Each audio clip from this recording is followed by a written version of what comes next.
Yes, so welcome everyone. I'm Sally from Australia, and I'm not sure how many of you have read the book. If you want to just give a quick Hey, show of what's up? hands. Yeah, great. So quite a few Good. of you. So A as you can second. see, it's Gonna start a book club, but it's online, so no uh, worries. Peggy. You're just on. Did you want to pop yourself on mute? Thank There you you. go. Yeah. So the book is set in Australia, and it's actually written by a very impressive woman who is I mean, I know Wendy usually does the Yeah. introduction, so I won't go into detail about Yeah. her, but I will just say that she is a Gamilaroi woman, an Indigenous woman from country that is quite close to where I live. So I just think we always do try and start with an acknowledgement of the Indigenous people on whose lands we work and live and play. But just especially this time, I would just like to say that I read and I write on Kurungai and Darkinjung land, and that, as I say, is neighboring on the land that this author's people come from. And so I pay my respects to the elders, past and present, of both these countries. Unfortunately, Carolyn couldn't join us today. She's actually on her way to Antarctica as we speak. I think she's about to board a plane, so that's pretty exciting. I guess that trumps us. Yeah. So, hello, good evening, everybody. I'm Wendy, for those of you who are new. Nice to see you again. Um, so let's talk a little bit about After Story. It's a mother-daughter story. It's interesting because I did a lot of work in finding out kind of where the author was coming from. And her perspective is that it's a mother-daughter story that looks at the impact of murder in a family.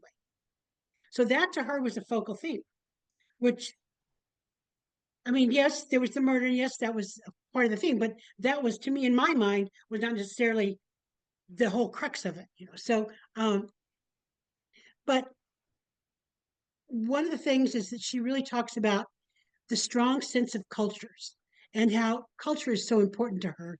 And she said that as a child growing up, she learned so much because in schools, all she read was the English novels and English authors, because the indigenous authors weren't available for them to read in school.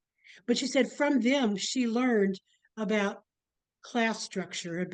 She said, as a young Aboriginal girl, I learned about class structure from Dickens, George Orwell, and how women's choices are limited by the roles and the laws of the day. This all later inspired her work as a lawyer, where she works with victims of crime, particularly those victims of crime who have not been resolved over a long period of time.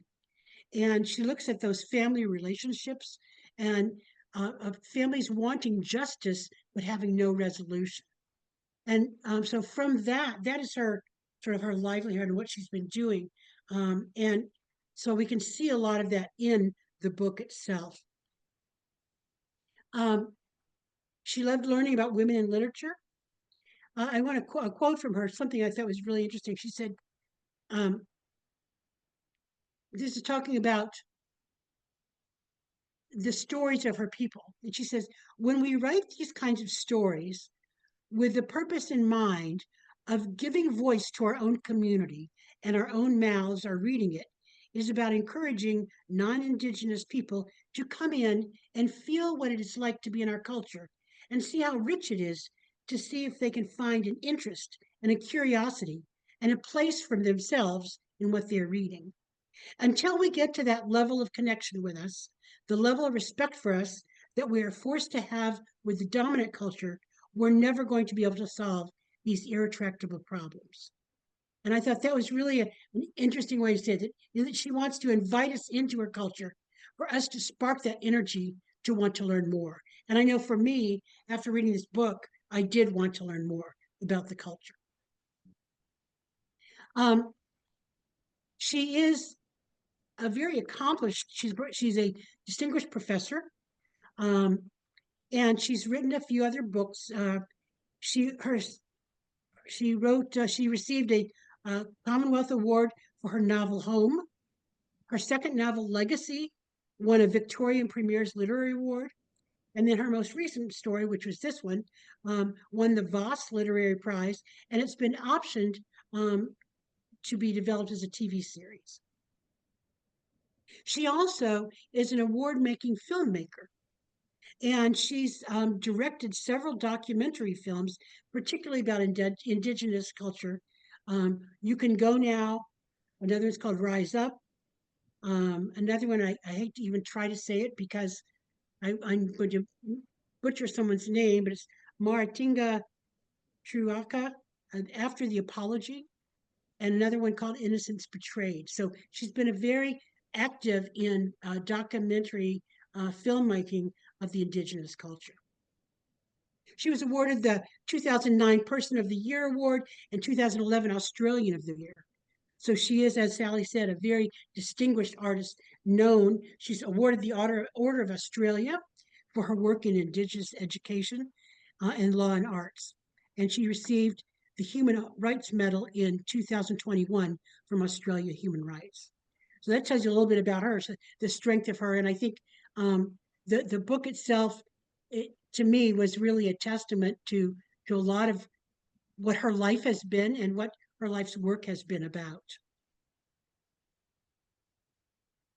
So let's start with a little bit about the book and get right into some of the questions.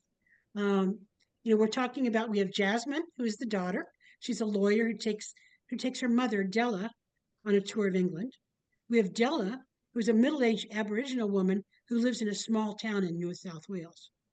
And then we have their sister, Jasmine's older sister, Leanne, who's kind of that, it's Jasmine was the lawyer and broke away. Leanne is the one who lived the traditional life. So we have that contrasting of the two characters. And Auntie Elaine, with her wonderful stories, she's a respected elder of the town who keeps the stories and keeps stories and the culture alive. And then as we get into the story, we're going to meet lots of fascinating people on her tour. Lionel, who's the tour guide, Brett, the bus driver. We've got the professor and his wife, the feminist young lesbian couple, the recently retired middle-educated middle-class couple, and the bossy woman and her sister, and her dominant sister. So, we have this group of characters all about to go off and understand about the literary fiction and the literary tour in England. So the story is mainly set in England, and with some scenes in Australia. And who's traveled to these countries, and did the settings feel familiar to you from your own travels? So let's start with Australia. Who's been to Australia before? I live in Australia. Oh, you do? Where in Australia do you live? Not in New South Wales. I live in Victoria and Melbourne. Okay, good. So Nice to meet you, Judith. Nice to meet you. I'm an American, but I've lived in Australia for 8 years. And I spent some time working in Melbourne for about 3 months, several years ago.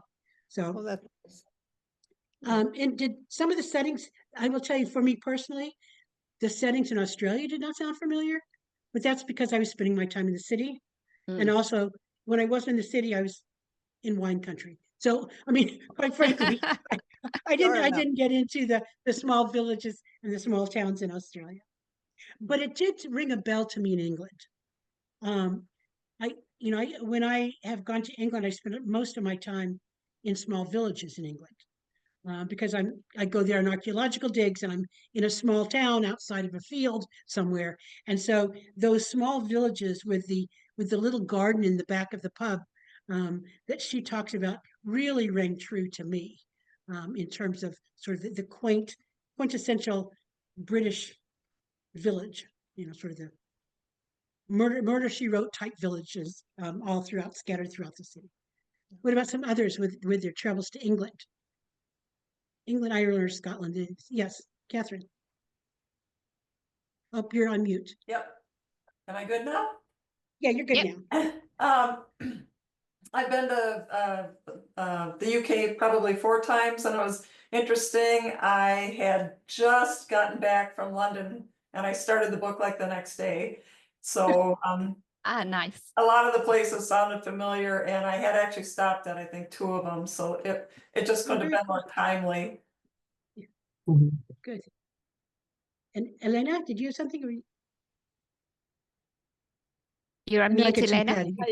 Yeah. Yeah. Yes, I've been in England several times, but long ago I went to Anne Hathaway's cottage Ah. and of course Stratford-on-Avon. And I remember that I thought Anne Hathaway's cottage was a lot more interesting than the place where Shakespeare supposedly lived, because it was more authentic. It was a little more like a reenactment. Mm. So, and I had a great deal of sympathy for Della, because obviously she'd never read any of those books. Yep. So for her, it took her a while to get hooked. Yeah. Yeah. And Patty? Oh, yeah, I was just going to say it was very familiar to me. I lived in the UK back when I was a child, and so it brought back a lot of memories Yeah. of some of the places. So yeah, I had lived in a small town. You know, Elena, I think you brought up a really good point, the fact that Della had not read. So if you think about, you know, she did have some experience if it had been on a TV show, Yes. right? Or if she'd seen it in a movie. But and so as she goes through the steps as the days progress, she becomes more and more in you know, sort of in tune with what's happening. But it's really very interesting, that contrast between Della's, I'll call it the innocence or the ignorance, not meaning an ignorance in a negative way, but the not knowing, from not having read the books, as opposed to Jasmine, who was very familiar. And so we see those contrasts throughout the book, how the two women look at the world in different ways. I found yeah. I found that quite interesting, Wendy, because Della very much, I think, related to the people. Because she didn't have the preconceptions of the book, she was relating to the people, and especially the women. I think when she was hearing about, you know, whether it was Charles Dickens' wife or whoever it was that she was hearing about, she was relating to the day-to-day lives they had to live and the challenges they had, without having it all filtered through the experience of reading the books. Yep.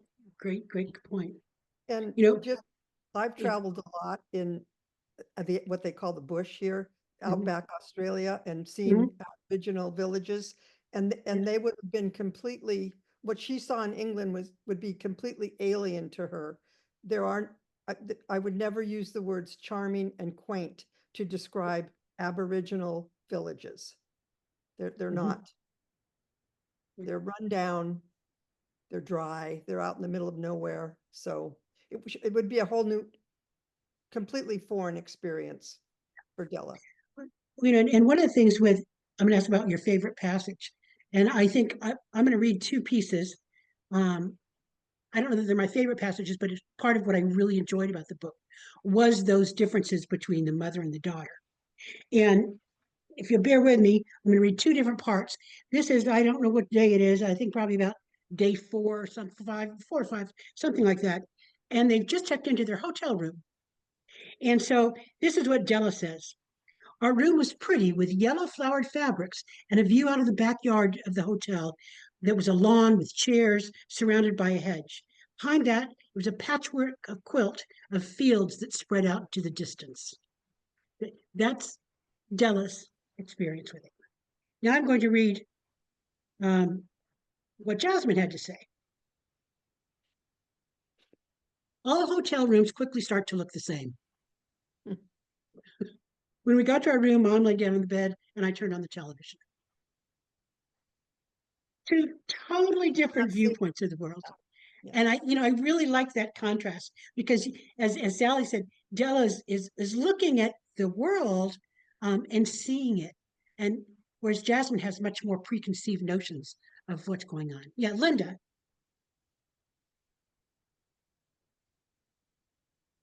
I actually think Sally was pretty on target. Della was seeing it through a whole set of fresh eyes. It was a big experience. She was learning all sorts of things.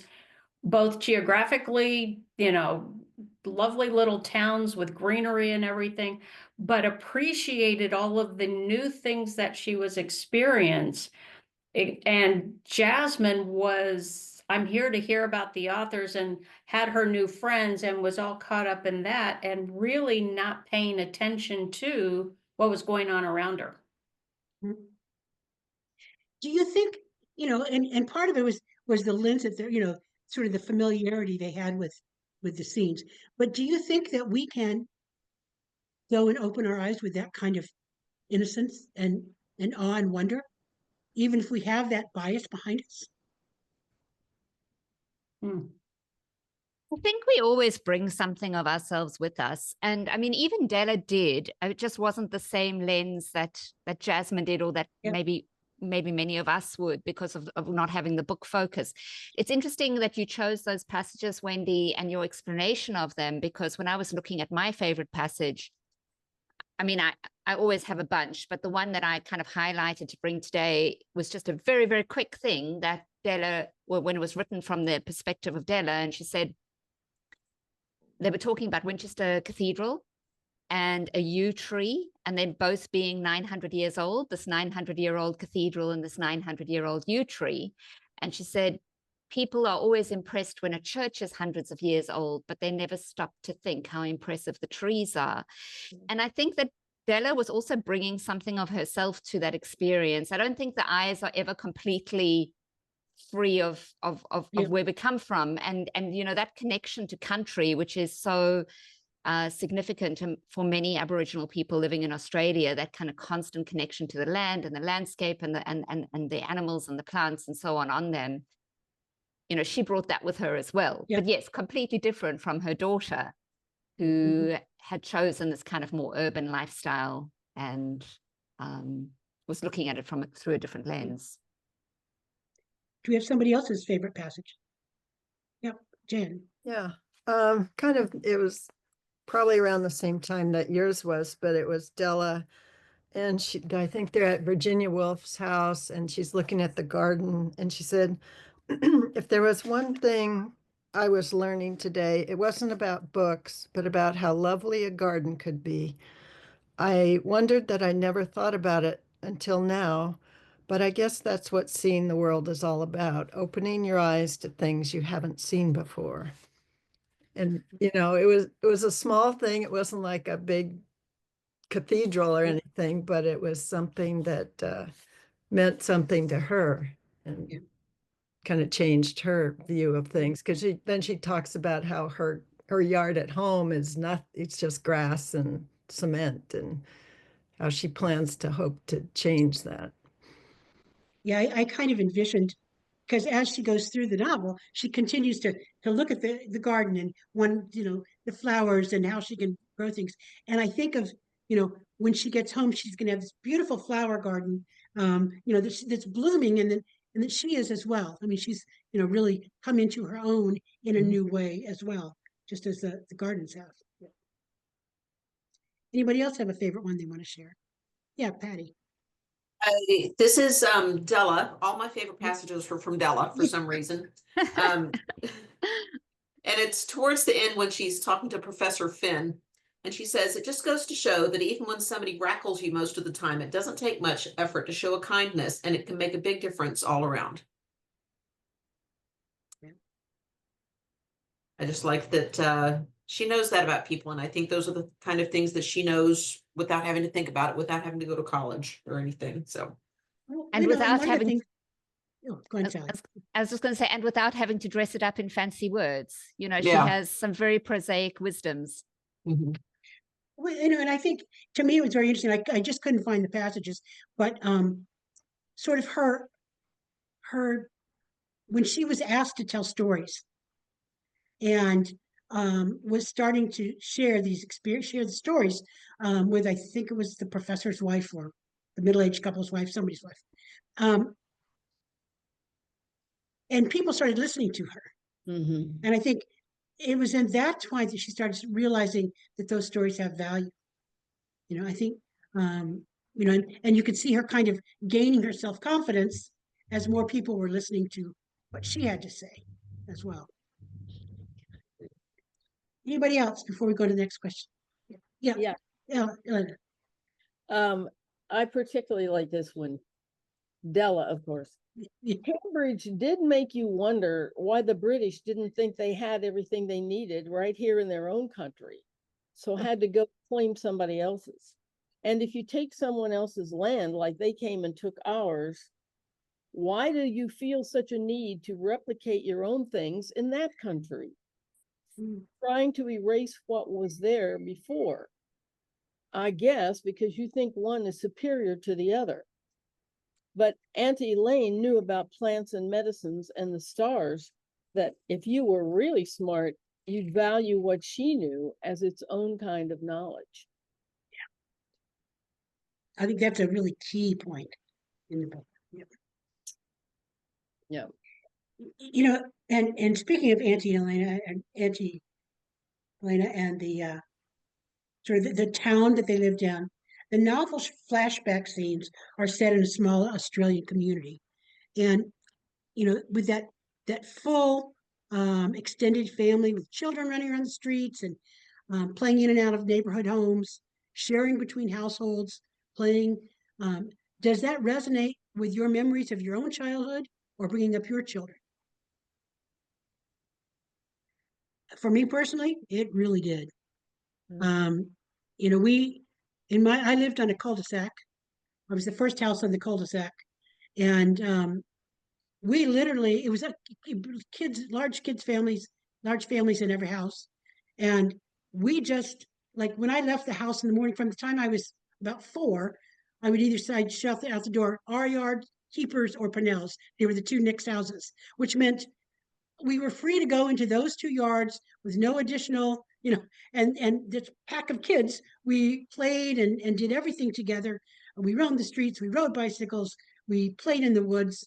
So that kind of camaraderie, you know, the household and the jointness really rung home to me. Even though we were not related as family, we had that kind of connection. Can I add to that? Yeah. We had a very similar experience. I was one of 5 kids, and we had a lot of big families on our street. I think it might be partly generational. Our generation, you know, was a different time where kids could kind of just be set free and you didn't really have to worry about them. And we had enough kids, we could always find a baseball game, kick the can, fishing, going to the playground, whatever we wanted to do. And I'm sure everyone's had the rule, just make sure you're home when the street lights come on. Yep. But it was like every house had another mother for us. They were all keeping an eye on us, and we all were trusted and could trust them. Interesting that that's generational, because I grew up in South Africa and same thing. And I remember being 4 years old and wandering around the neighborhood quite far distances. And the rule was I had to stay with my brother, and my brother was 6, you know, and you just think about, it was like, well, as long as I was with my big brother, I'd be fine.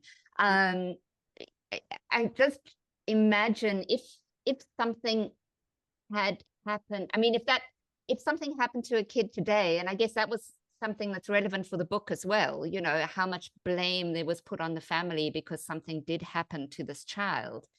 And yet, if nothing had happened, nobody would have looked askance at the situation at all. It would have just been how people lived back then. Yep. Well, I know, for example, myself, my nieces and nephews who are in their 30s now, 2 families lived in the city, and 1 family lived in a very small town. And the kids that lived in the city stayed at home, were driven to scheduled, you know, appointments of, you know, basketball or baseball, you know, that they were scheduled, and the parents took them everywhere. The kids in the small town still got on their bikes, still played in the woods. But I think that was because of the safety factor. And I don't know if today they would in that small town, but I'm sure the kids probably are still doing that in a small town. But I think it's very much a generational thing. But I think there's a fear today. Yeah. I'd add Linda. 2 things. I grew up in a very small town, and my hair used to be bright red, and there were not very many bright red-headed little girls in the town. So I found it claustrophobic because I was in trouble for something I did before I even got home. Because my Yes. dad knew what I had done if I'd been up on the square that day. So that was annoying. But I have friends whose grandkids have a limited space, and it's like 2 or 3 houses down, and Yeah. I live in LA County now. So you can't get much bigger city, but Yep. some of the parents still allow their children a freedom level within a small geographic area, like after school. Mhm. So it depends on the neighborhood. It depends on the parents. Yep. Okay. So any other comments on that? You know, I tend to be very nostalgic when I look at those times when we out playing with the kids. Yeah.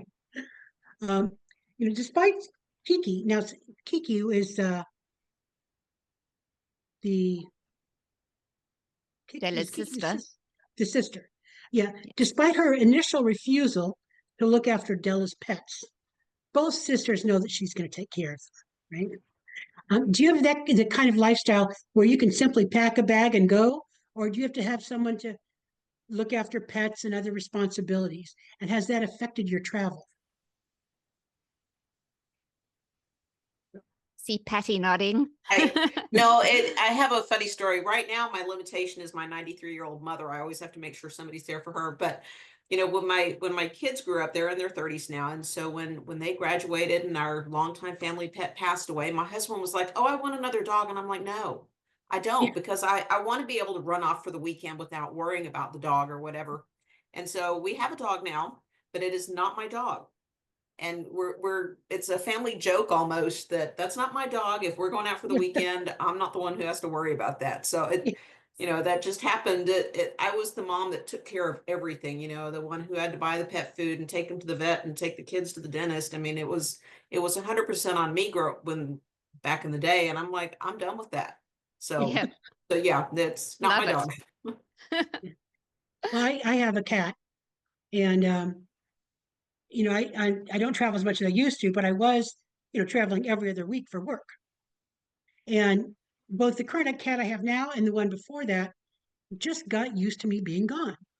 As long as I was gone a week, they take care of themselves. I don't worry about them. They don't worry about me. When I'm going over more than a week, I'll have somebody come in and check on them. But she's just fine to be by herself. And when I get home, she snuggles and everything's fine. But for me personally, because of medical issues, I spent most of the day today trying to figure out how to get my medical supplies shipped to Germany for my river cruise. And that takes, you know, if I'm going to be shipping supplies from the manufacturer to my house so I can get them shipped over to Germany, I can't do anything on the drop of a hat. It has to all be planned out, and it does take that spur of the moment excitedness that I used to be able to do out of the picture. And I don't like planning. I'd rather go. So yeah. That's too bad. Yeah. Anybody else have pet or other responsibilities that have stopped them from jumping at the drop of a hat? Yeah. Joan? No, no pet, had dogs, loved them, but conscious decision not to have them, so I would be free to travel, and Yeah. it works. No, we have a cat and we have to board her all the time, and she doesn't like being boarded, but I can't leave her in the house overnight. She would get into a cupboard and not be able to get herself out. But thankfully, my husband's a veterinarian, so he takes care of all of that. Oh, sure. Yeah. Well, I'm very lucky that my cat, and I don't know why she just does this.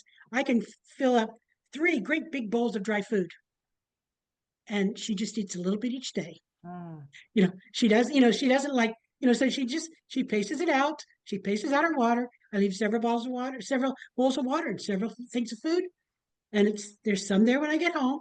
You know, Clever. so yeah, she's figured out my lifestyle. You know, so, I have no kids, no pets, no parents. and a partner who understands that I prefer traveling solo. So that all works very well. Yeah. But I also enjoy the flip side of it because I have a friend who has a lovely waterfront house and a very needy dog and Netflix, and which I don't have. I don't even have Wi-Fi at home. And so when she travels, I get to go and dog sit for her, which is just like a little holiday for me because I'm in this gorgeous home on the water with a dog, because I love dogs and I don't have them myself, and movies, and it's all great. So I'm glad that some people don't have as carefree a lifestyle. Have you ever traveled together with a close female relative as an adult? And did you act differently to each other on the road than you do at home?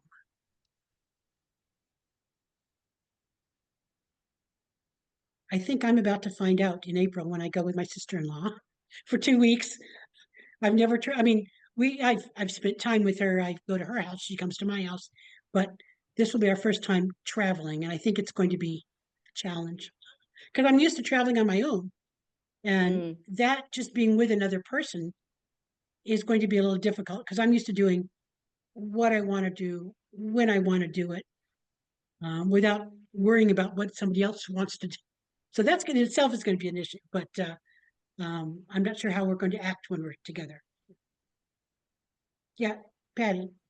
I was gonna say, I Patty? travel pretty frequently with my sister, and we actually have it worked out pretty well that there are many days where we won't do the same things. I'll go off and do a bicycle tour, and she'll go off and do a cooking class, and then we'll meet up for dinner. And it just, we've learned how to travel together comfortably like that over the years. And so it's very good. I've traveled with other adult friends that was not such a joy, but but you know, traveling with my sister it's the best of both worlds in that I don't have to eat dinner at night.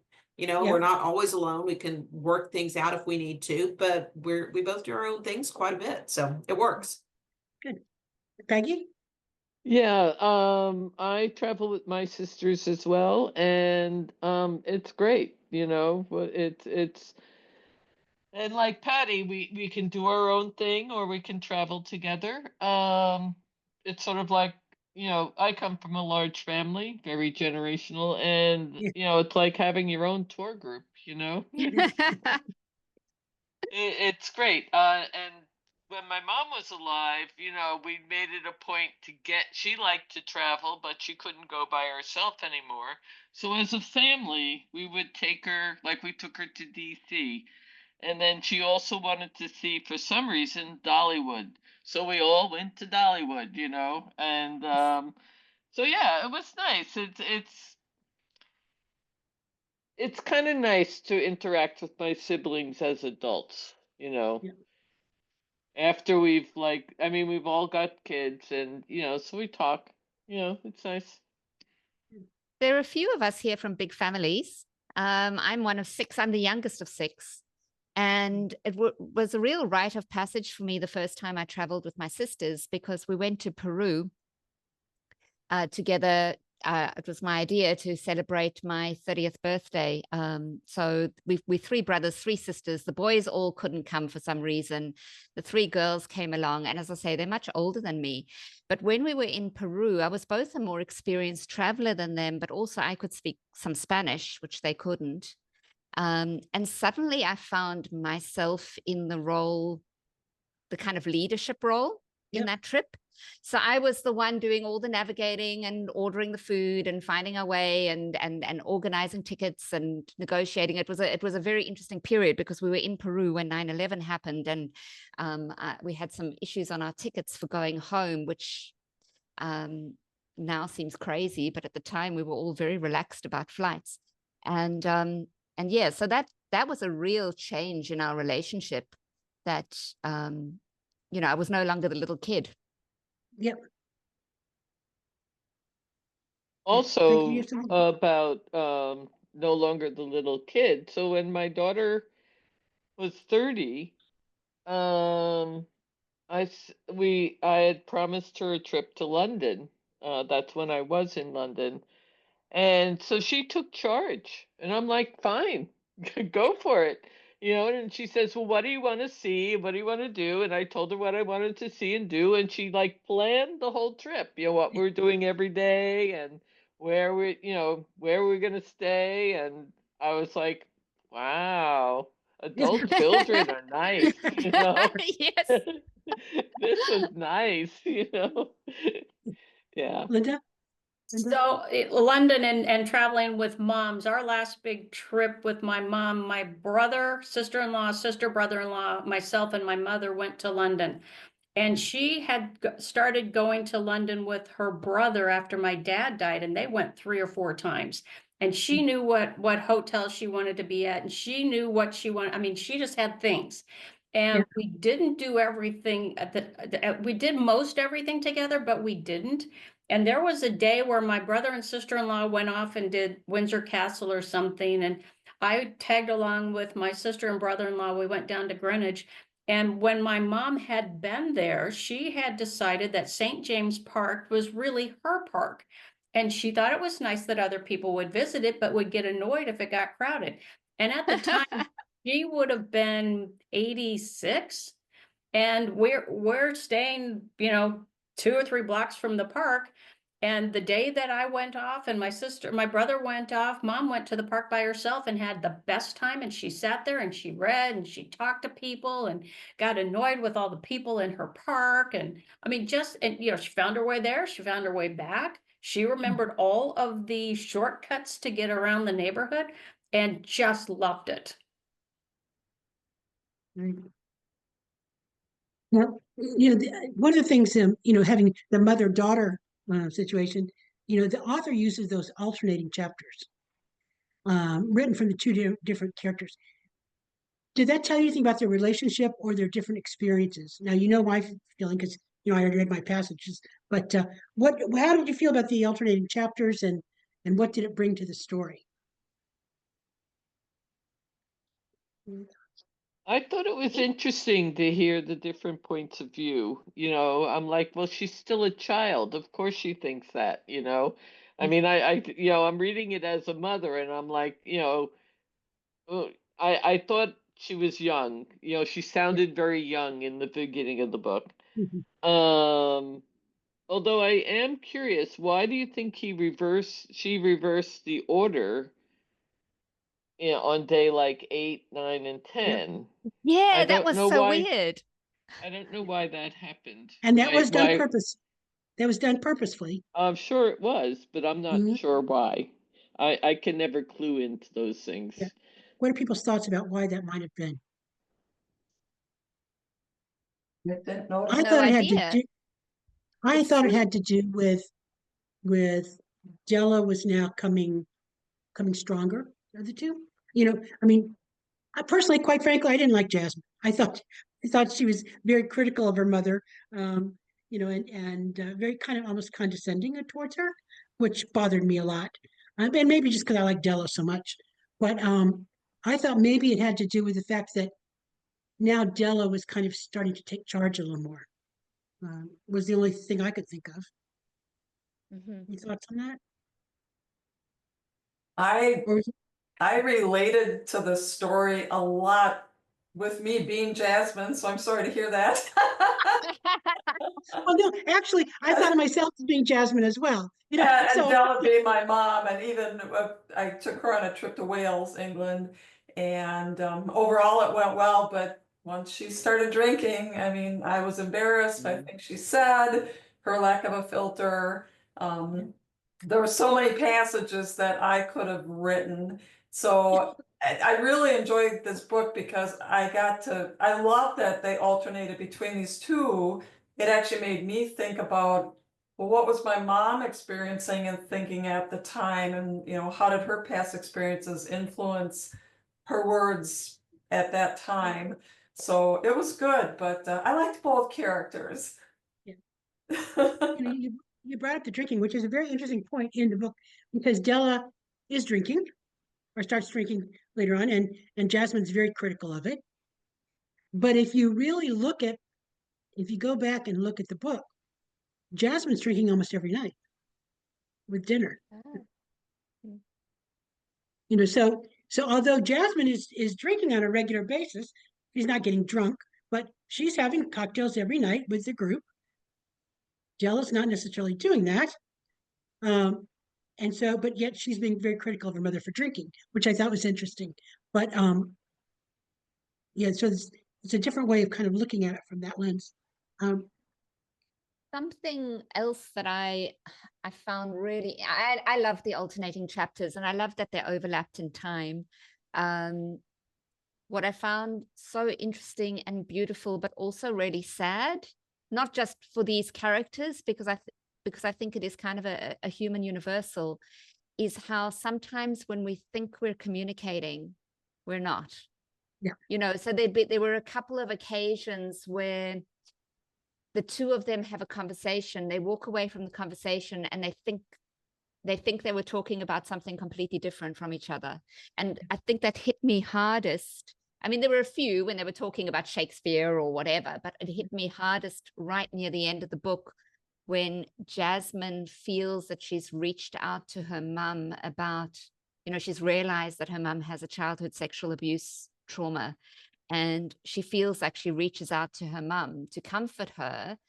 And what Della took from the conversation is that she was really pleased that Jasmine was talking to her about her job. Yeah. And that it had a beauty in it, but it also just made me really sad and made me wonder how many times I've felt like I've communicated something important to someone and we've just been on different wavelengths. Yeah, I really like that. And, you know, I've seen a couple of movies that are done that way, where there's, you know, the alternating characters, viewpoints and overlapping. And I think it really gives a totally different viewpoint to the entire book when you're seeing it from both sides. Mm-hmm. You know, have any of you been on a coach tour before? And were any of your companions similar to any of the fictional group people on the tour group?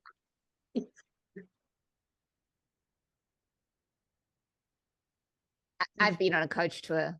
Yeah. And look, I used to be a lot more snobbish about coach tours. I now do sometimes take coach, like especially day trips, if there's somewhere I can't get to by myself, going on a day trip and I can kind of handle it for a day. But I did once go on a multi-day tour and I found it tough. I know I got to see a lot more than I would have seen if I was by myself, but I did find it tough being with people all the time.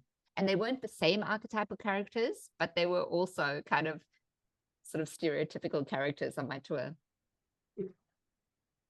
Yeah, Linda. It's interesting because I've done 2 coach tours, and the first one, it was a World War I, World War II, Northern Europe tour. And so it was kind of a group of people who really wanted to be there. And it really was, I didn't want to try and figure it out on my own.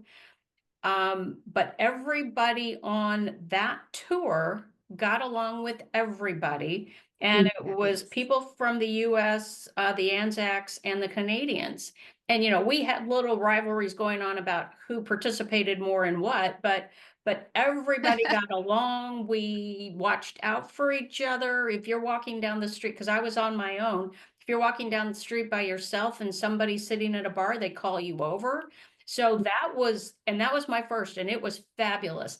I just did a Christmas market tour, and part of it was the structure of the tour. It was Christmas market, so there really wasn't a lot of interaction. You're all doing, you hit a place and scatter.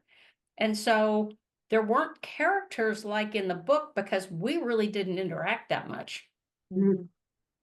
So it was, if I had been solo on that trip, I probably would have been not having as much fun because they really didn't, it wasn't that they were exclusive, but they weren't inclusive.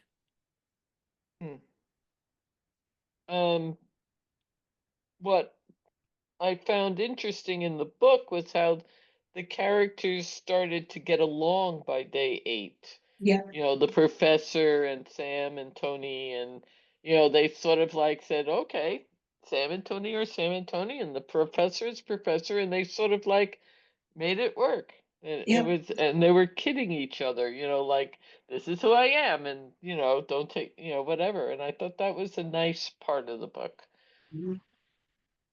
the growing friendship between Della and the the couple from Sydney's North Shore, Jasmine was amused by that. And I was also kind of, amused isn't the right word, but I could picture it so well because they were such as, you guys wouldn't really know that so much because you don't live in Sydney like I do, but they were like it's a really, really wealthy part of the city where they come from, or where people might have quite sort of sheltered, rarefied lives.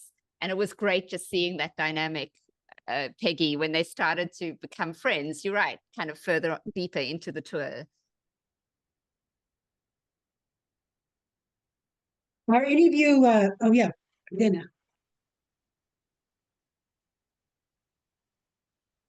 Oh, you're on mute.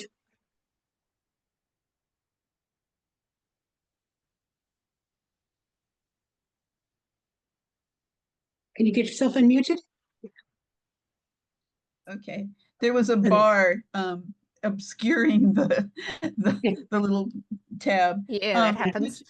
I haven't traveled totally solo very much. I go with very small groups though, and it's been extremely rare that there was anyone that didn't get along with the rest of the group. And only on one occasion, and that person just stayed away the whole time anyway, just wanted to, not sure why he wasn't traveling solo. He just had things he wanted to do. So once we all figured that out, that he didn't want to be part of anything, we were fine.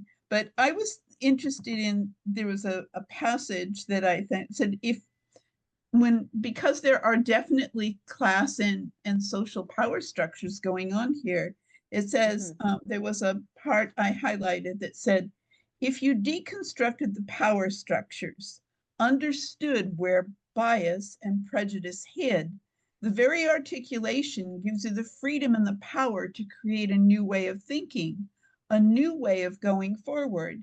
She proved to me that once you understand the why, you can start changing the world around you. And it felt like almost everyone in the group had a part of that, a little bit of, or some more of that understanding somehow over the course of their time together. Anyway, that's good. This author is so clever. You know, she, because on the face of it, this is a very simple story. Yeah. I mean, as you said, Wendy, even the murder, like even the murder is very much backseat.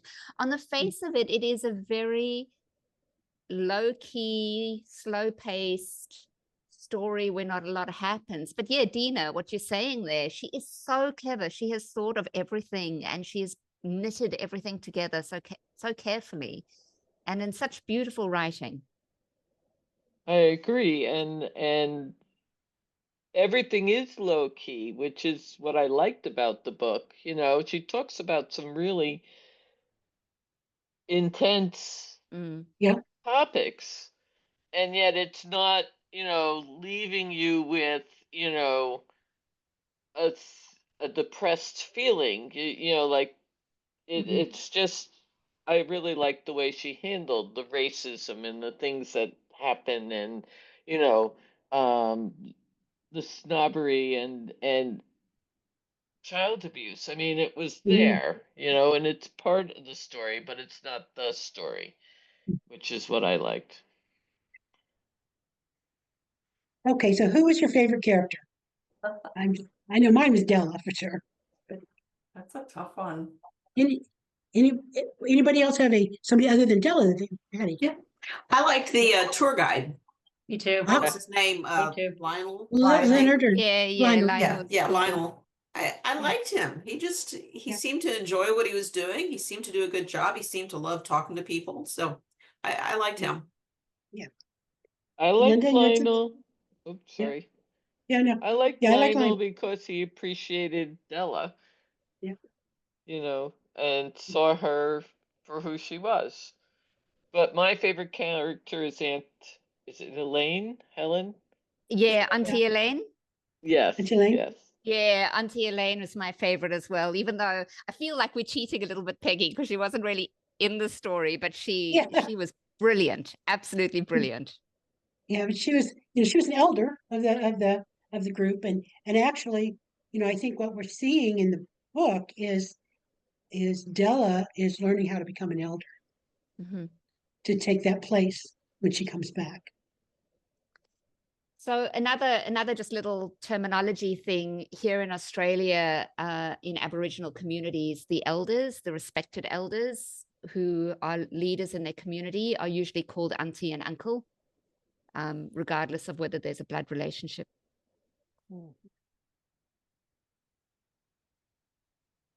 See, the author is an Indigenous Australian. Can you recommend any other authors, Indigenous authors? I know of none, so Sally, I kind of turn to you for some thoughts. I recently read a book that I considered putting up for book club. I really, really, really, really wanted to put it up for book club, but it didn't really have a travel angle. So I didn't. But it is a First Nations American writer. Hold on, I just want to find where I wrote my notes, and I'm going to struggle with pronouncing her name. Where is it? It's a book that's set in a bookshop. Hold on, let me just do a search in my documents so I can find it. It's a lovely book set in a bookshop, and it's kind of in the time of Black Lives Matter and COVID. And yeah, I found my notes. Have any of you heard of Louise Erdrich? Oh, yeah. I see yes. Elena's hand is up. The surname is spelled Erdrich. And she wrote a book. There's a podcast I listened to called Strong Sense of Place, and they recommended this book. It's called The Sentence, and it's set kind of largely in and around this bookstore in Minneapolis for a year between November 2019 and November 2020. And I tried to read it. The first time I tried to read it, I struggled. I just couldn't get into it. And the second time I picked it up, which was, a year later, I just fell into the book and it was easy reading from the start. So that's something that I would recommend. And as I say, I did want to introduce it to book club, but it just doesn't have the travel angle. I couldn't figure out a way to bring it into our lists. And did the book give you any? Oh, yes, I'm sorry. Who is the author again? Her name is Louise Erdrich, Erdrich, and she's written quite a few books, but this is the only one I've read so far. There's Margaret Tucker. Have you heard of that one? No. She writes about the lost generations, does novels about. Margaret Tucker is an Aboriginal author writing about the lost generations that were the story of how the kids that were taken away from families. Yeah. A couple of good ones. Sounds like a couple of good ones to read. That's one that I need to look up. So Judith, that's a Australian Aboriginal woman? Yes. Just make a note. I can't. Have you read any of the? Have you read any works by any of the authors that were discussed in the novel? Oh yeah, the British authors. Yeah. Oh, yeah. Heaps. And I did find. I really thought I meant to go back and read it again before this book club, but of course I didn't. To reread Virginia Woolf's A Room of Her Own. Because I think that there were themes that came out of that, which, I read that years ago and I kind of got some of it, but I think I would get much more of it now at my age. And that came out in this book. So I'll need to track that down and read that again. I thought it was interesting too. There's a lot of points made related to how men viewed women through history. And the professor was always arguing against that.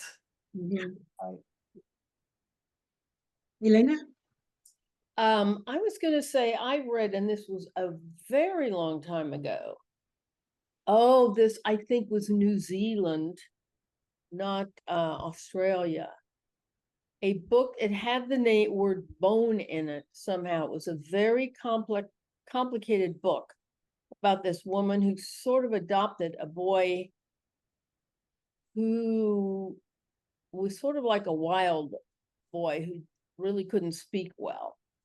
But it was about the Maori. And I've been looking for it while you were talking and I can't find it. So I'll have to look again. But I'm pretty sure it has the word bone in the title. Okay. If you find it, please let me know. I will. It's a fascinating book, but it's complex to read because the character is difficult. Might be The Bone People by Carrie Hulme, Hulme.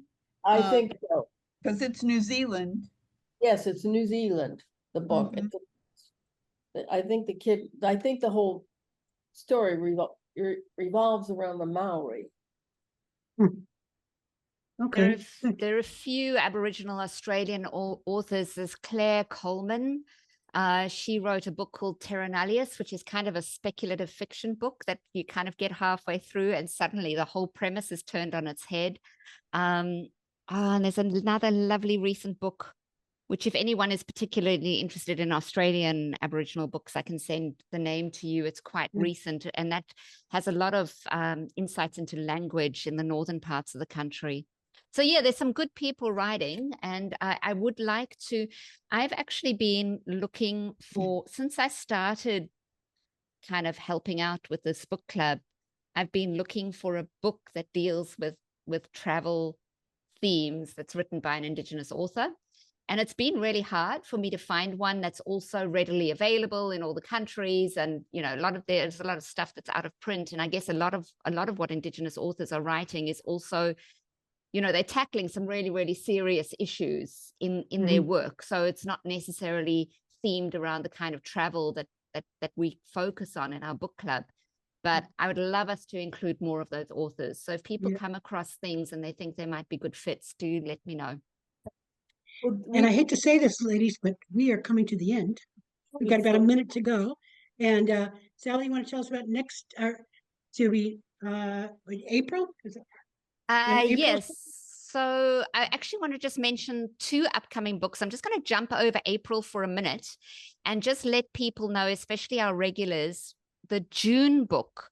The June book's a great book. It's called Recipes for Love and Murder. It's by Sally Andrew, and it's set in South Africa, in small town South Africa.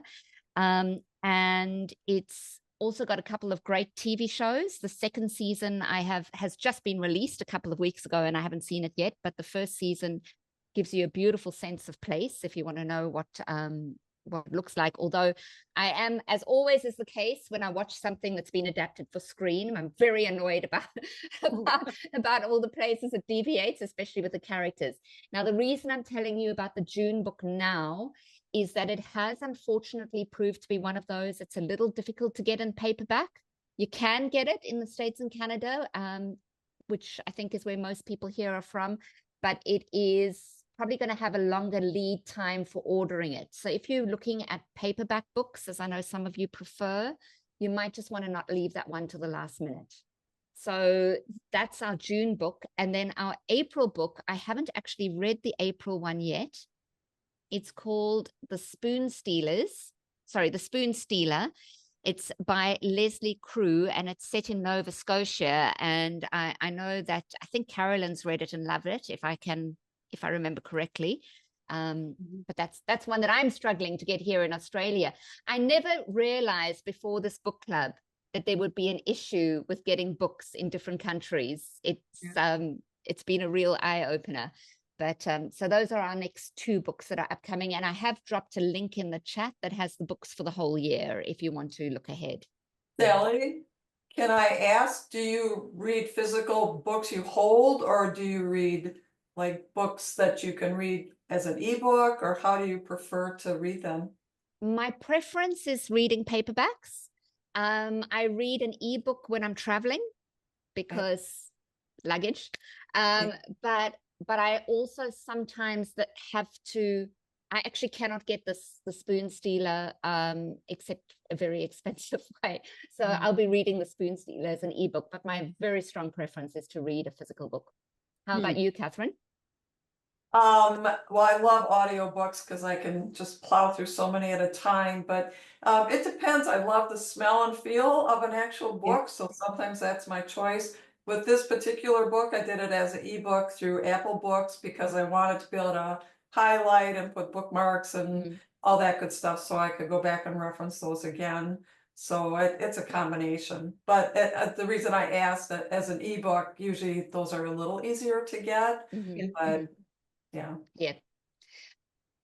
Yeah, and I was able to get the June ebook right away. So it is available as an ebook.